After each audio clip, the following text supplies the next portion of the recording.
ونصلي على رسوله الكريم أما بعد অনেক কিছুই আলোচনা হচ্ছে হলো খুবই গুরুত্বপূর্ণ প্রথম থেকে আলোচনাগুলো হচ্ছে।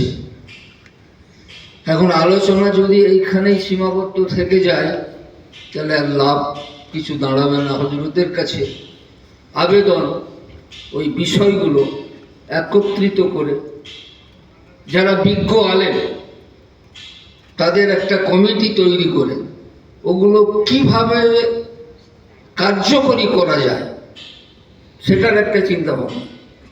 আমরা তো মুখে বলে দিচ্ছি বাংলা হোক, ইংরেজি হোক, ভূগোল হোক, বিজ্ঞান হোক, সবই হবে, বছর সাথী থাকবে, তাতে আলেম আর হবে না, তারা অন্য কিছু হতে পারে।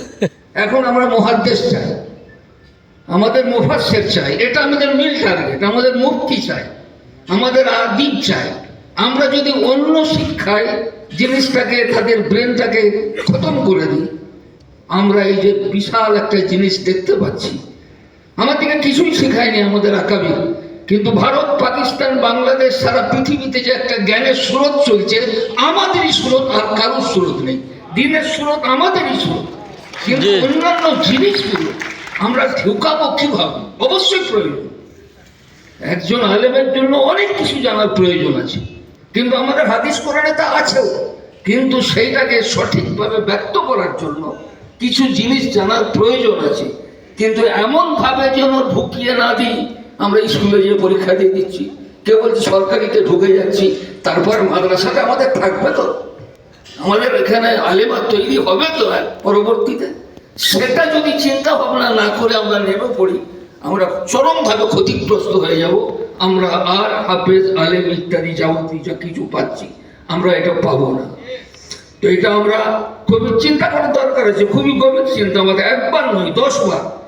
সে আলেমরা বসে চিন্তা করবে, সমস্ত মাদ্রাসায় পাঠাবে, তারা আবার একটা মতামত দিবে, কতটা এর মাঝখানে 7 বছরে ঢোকানো যায়, কতটা তাকে অভিজ্ঞতা দেওয়া যায়, এগুলো একটু চিন্তা করার বিষয় আছে।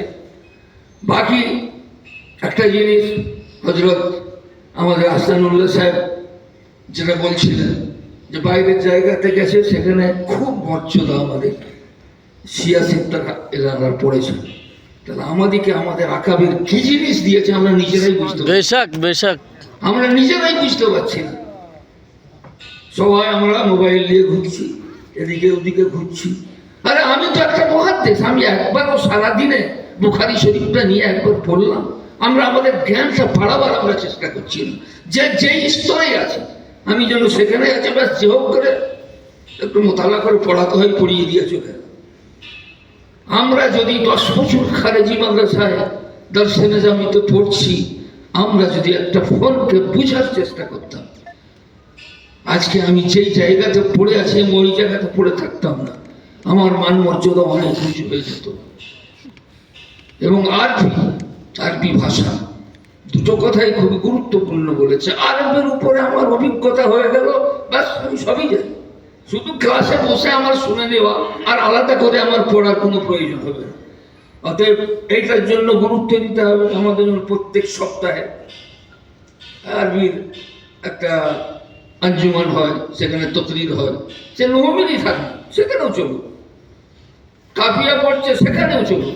একদম বুনিয়াদ থেকে আরবির উপরে যদি একটা ছাত্র মজবুত হয়ে যায়, বাস তার আর জ্ঞানের কোনো জায়গাতে আটকাবে না। আর একটা কথা যেটা পরীক্ষার বিষয়, এটা বলেই শেষ করবো, লম্বা তো বলার সময়ও নেই।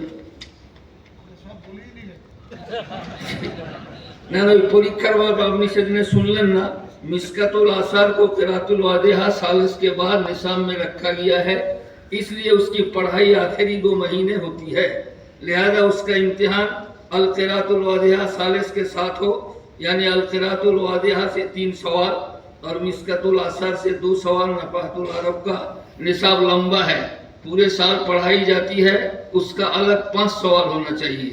2 नंबर अरबी अव्वल के बच्चे ज़्यादा मेहनत रहूमीर और शरहमात आमिल मिज़ान इस कुतुब पर करते हैं, और करना भी चाहिए, इसलिए रहूमीर के 5 सवाल हो शर्मियत आमिल के भी 5 सवाल हो, आसान मंतिक और सीरत दोनों को मिलाकर 5 सवाल हो। नंबर 3 अरबी दोम में भी सीरत का इम्तिहान किसी किताब के साथ मिलाकर हो, मसलन नफातुल अदब के साथ, जिसकी पढ़ाई आखिरी 2.5-3 महीने होती है। नंबर 4 नताइज इम्तिहान 8 सवाल तक जिला दफ्तर में भेज दिया जाए। वाखिर दावाना अल्हम्दुलिल्लाह रब्बिल आलमीन। मुफ्ती इब्राहिम